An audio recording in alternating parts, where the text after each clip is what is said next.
Now this is a harp that I made, and I've been making a little over 3 years, and I've ruined a lot of harps. And the main area that I was ruining harps was during the crimp. Now, up until recently, I've always been fighting the reed deforming off to one side or the other. Never knew why. I had an aha moment about a couple months back, and I just like to share it with you. Because when I was making, about 30% of all my time was allotted for correcting when a crimp deforms a reed off to one side or the other. Now, this is not a harp I made, but this is just a good example. If you see, that reed is offset. It's pressed up against the side. Now, in certain crimps, sometimes I'd have them deform clear over here, which would mean I'd have to work my whole frame back around to match it. I would never get it perfect, but most of the time I could get it somewhat okay. So let's just take a look here. Now, what was happening? Here we have a harp frame, where here is a blank frame that I've made. We have a reed that we've set into it. And when I would crimp, what would happen is it would deform off to the side. This is frustrating, especially the more it deforms, the more you have to try to work a whole frame back around it. I didn't know why this was happening. And up until recently, I didn't know that crimping, there's a lot of adjustment that you can do. We're not just smashing metal. Now, first thing I want to talk about is our channel that we cut for the harp. The first thing I do, if we look at cross-section of one of my harps, is here we have the frame. Looking at it from the end, I would take and I would cut a square section out of it. I'd actually stop a little bit before this midway section of the harp frame, because that's where I want to end up eventually. I would stop before it right here. Then I would take, this is a 3 square file. This is a Grobet, Grobet, 3 square file. And I would file along it until I have this, I'm going to call this an undercut. And my reed would slide right in there. Now you want this to be as close to a puzzle piece as possible, your reed, when you slide it in. I also have found that your reed, whenever I grind a reed, this is an unfinished reed, but I would grind it down and then I would grind tapers on it. You can see I've ground an edge here, but that edge ends before where it would sit in my crimp. What I found in the past, that if you have a harp reed that's ground, and if it's sitting in here, a lot of the times that grind doesn't match up with the angle of your 3 square file. So what happens is you have one end lifting off. That in and of itself, as soon as you crimp a reed that looks like that, where one side is lifted up, it will deform off to one side. So I quit grinding through the area where it sits in the crimp. So it's no longer lifted on one side, and when you hammer it down, it's deforming. But I was still having reeds deform, and quite often, to varying degrees of frustration. What I found is that they always deformed off to the same side. I'd always have reeds shooting off this way. Really, really frustrating.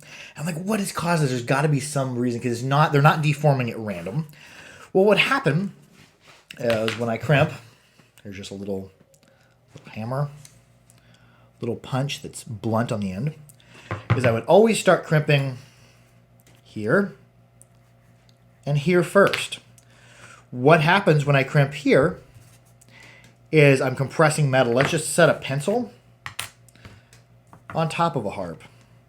If I crimp here and here, we're pivoting this reed. I'm exerting force here, and I'm exerting force back here. So what happens is as we exert force there, it deforms. I was always crimping in that same pattern. Crimping here and crimping here. So the reed was always traveling off to that one side. And I'd crimp it fairly hard. So I've already pushed this reed into the microscopic void on one side. No matter how close you get your harp to a puzzle piece, there's always going to be small voids, and we're exerting a lot of pressure when I crimp. I would take a punch, and I would come back here, crossways from it, and it deforms. So we're exerting a ton of pressure over this. So it's going to travel. What I found in the past, when I crimp, we're going to go out to the shop, and we're going to see if we can fix this Morchang that's deformed off to the side. But what I've started doing in the past is instead of hammering a whole bunch on these two sides, I'll do it on those two sides, and I'll hold my harp up, like to have a well-lit window or a light behind me, and I'll look, and I'm like, okay, is it deforming off to this side? Okay, now I need to come over, and I need to correct that, because I'm basically walking the reed back and forth as I crimp it, as little as possible. So what I do is if I have crimped here, and the reed has deformed off to this side, then I go opposite. I crimp here and here. So I'm exerting pressure on the metal to walk it back over as center as I can be. And then I hold it up and I look, because I want my gaps to be closed as absolutely as possible. I don't want to have any chance that under play, which is a lot of powerful vibrations happening to a reed during play, that it finds a void and travels. Sometimes harps will do that. Occasionally, I bring thousands of harps through the harpery here, and I see it occasionally, and you can almost always see that there's a little void that's unfilled. Another thing that I like to do on my harp frames before I crimp is kick the legs out just a little bit and concentrate on this area in between, keeping centered in between the bases, because the arms, I have ways and means to adjust them out. Now, you don't have to spread your frames before you go. We'll just do a rough version of that. If we were spread here, I would keep my reed centered as much in between the bases, because the arms I'm not so much worried about, because the arms I can adjust fully. Now, we've had our frame. It walked off to our side with our first two crimps, crimping here, crimping here. Hold it up to the light, look at it, look through it. What way do we need to travel? Then I'll come back here. I'll tap here and here. Tap, tap, tap. Tap, tap, tap. Get it to travel back. Then I'll come over here. Tap, tap, tap, tap, tap, tap. Stop every time you're tapping and look and see what is the reed doing. What do you need to do to compensate for this crimp that's happening? Because the crimp isn't just a process of just smashing. We're actually closing gaps, microscopic gaps on both sides, and your reed will travel back and forth a little bit. Now, if you do this, I've found that you can negotiate where you want your reed to finish out. Another thing that I've done when I do my frames, like here we have this. If we think about this section that we cut out, this undercutted section. Now we have this area here, these two ears, and we'll just put a reed right there, or a tongue. These two areas here, that's a lot of metal to crush. So what I do is I do like a cut with a Dremel tool here, most of the way down, and then I get rid of most of the top part of this crimp. I hope you can see this. If not, you'll have to use your imagination. So I get rid of a lot of that top metal, so when I'm crimping, I don't have to crimp a ton of metal, because the more you crimp, the more you beat on a frame, the more it's going to want to deform at the back, and the arms start growing. And you also don't want to grind off too much. You want to leave enough ear that it's securely crimped. If you look here, it's very securely crimped, but also very clean looking. Let's find another one. I want a clean looking crimp with no voids at the back. Now, if you do this, I'm very confident that you'll have much better results than just beating on this. And sometimes if you have an ear that just needs a tip bent over, one of these little hammers, I got it from China. You can also use a modified tinning hammer, but these lighter hammers seem to work better. Just a little tap, tap, tap exactly where you need to clean up that crimp. But every time you tap, every time you compress this crimp, take your harp out. Don't get too caught up in smashing things. Because what we're doing, it's very meticulous, very painstaking. We're dealing with very tight tolerances. Look at it. See what happened with the reed. Do I need to compensate and bounce over here and crimp over here? I think that you're going to have better results. Now let's go ahead and let's go back out to the shop. I'm already wearing my flannel because it's early February here in Kansas and it is cold. So let's head back out to the shop. I'm going to show you my little makeshift anvil a friend of mine helped me make. Now, welcome back out to the shop here.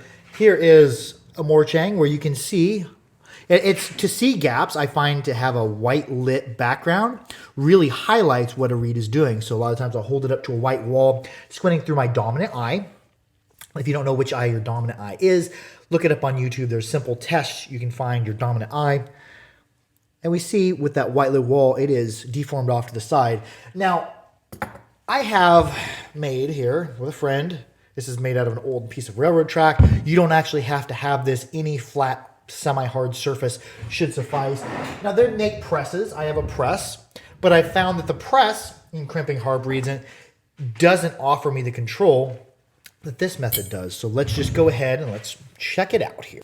How the lighting is, we have our hammer, have this punch here. I'm also going to be wearing hearing protection because this is fairly loud. Protect your hearing, protect your eyes. You should also wear safety glasses, which I'm going to be wearing. Howdy. Take care of your eyes. All right, we have this reed. I have affirmed it is traveled to this side, right? If it's traveling to this side and I want it to travel back, I need to crimp here and here to exert those pressures to move it back. So let's go ahead and let's just give it some whack here. It's still off to the side. Let's come back here, which here I can see the void where it originally shifted, where it originally allowed this to shift. So we're just going to come here.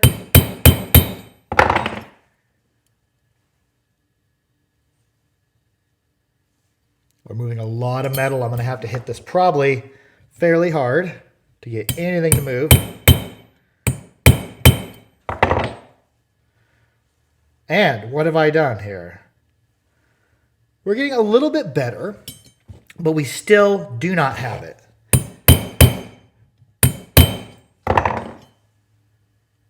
Almost.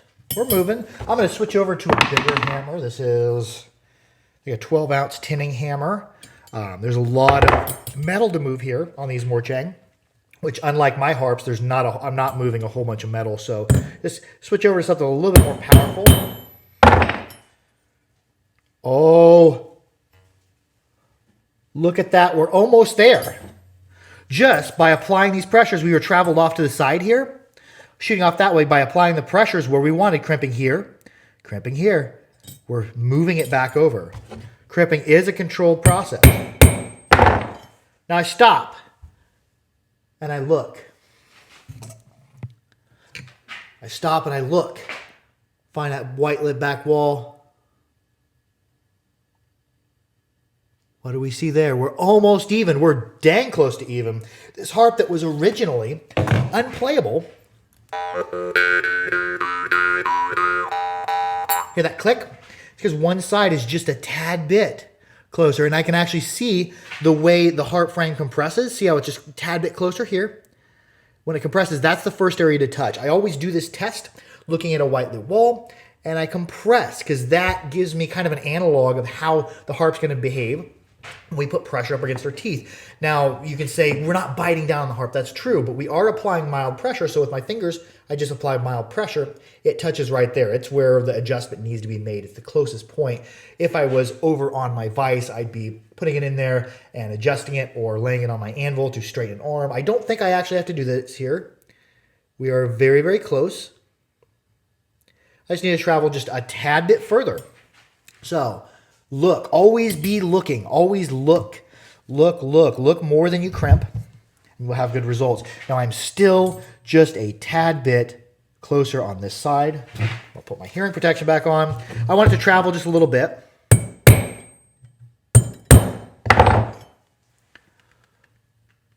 Oh, that's money.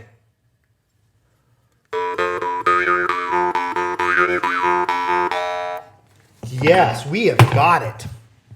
Through the magic of controlling our crimp, we have brought this harp back to life. And you may have someday, even if you're not a maker, you may have a harp that the crimp needs adjusted. It's not often, but we have. It's hard to get the light to catch it perfectly, but we have very, very even. I'm actually going to crimp that one more time there.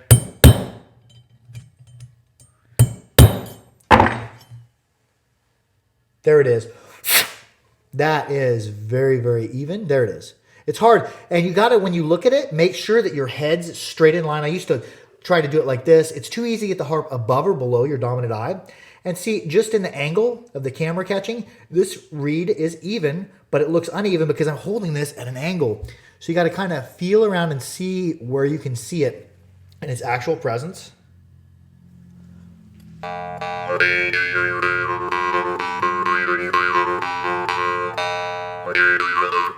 Yes. Now we have even this crimp back out. So keep in mind when you're doing your crimps, don't get carried away beating it in just random places.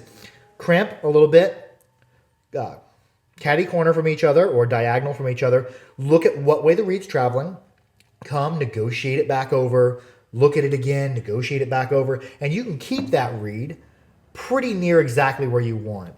And the less pressure you're striking with, each time you adjust it, the less it'll move. So do some crimping, do some looking, do some crimping, do some looking. You're going to have a lot better results. I have ruined piles and piles of harps, and many harps have come out with really bad gaps as a result of me just not knowing that crimping, that the reed travels and you can control it. Now let's look at this. Now I see my sound's fuzzy. It's not bad, but it's fuzzy. What is a result of that, or what causes that?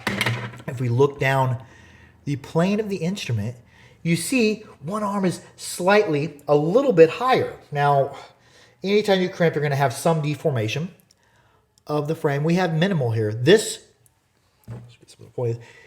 arm right here is just a tad bit higher. That means the reed will cross it at a different moment in time. So it produces the sound wave on that side a little bit out of time instead of having two waves that sit on top of each other. This is my theory. You have two waves that are out of time that are canceling each other out, resulting in a fuzz. Let's take that fuzz back out. I don't like that fuzz. I like for harps to be very, very melodic. The thing is look before you do this and do it minimally. It's really easy to take a harp so far out of kilter that it will never return. Now I can tell from sighting down to this that this arm on my left side, which might translate to right side of the video, needs to go down. It is up too far. It needs to go back down to be plumb with the decks. Now we're going to come back here. You look and then you correct it. You play. So use your eyes, use your ears, use your intuition. Now if I look,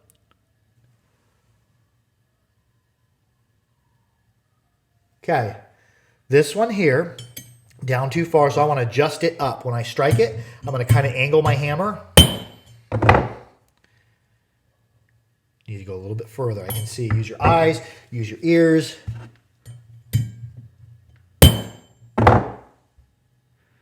What I'm doing when I do this, a lot of times when I strike it, it causes that arm to pivot up.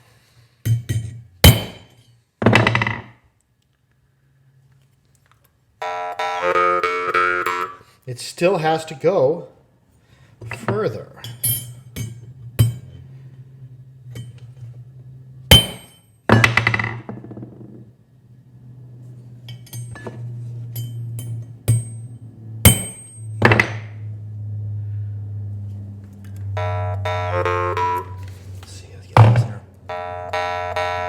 Oh, that's getting closer.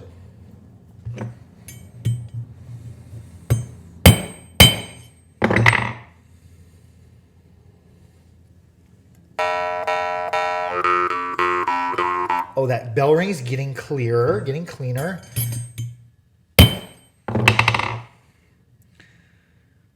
Oh, that's close, close.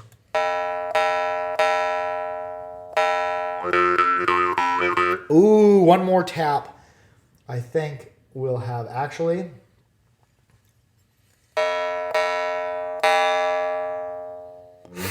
Actually, I'm going to leave that harp exactly where it's at. That's just a little bit of the anvil technique that I do on my own harps normally. I put them in a vise to do this on forged harps where you're tapering in every different direction. It helps, and we don't ever want to be. I'm actually more accepting of a harp. These gaps on this harp are very good. right now. Very consistent. Consistency is what I want to see, but more than consistency in these dimensions, I also want it to be plumb with the decks. I don't want it to be a ramp crossing them like this way, and I also don't want my frame to be slightly twisted with one arm even slightly past another, because that results in that fuzzy sound where we're producing sound waves that are out of time with each other. Anyways, I love y'all.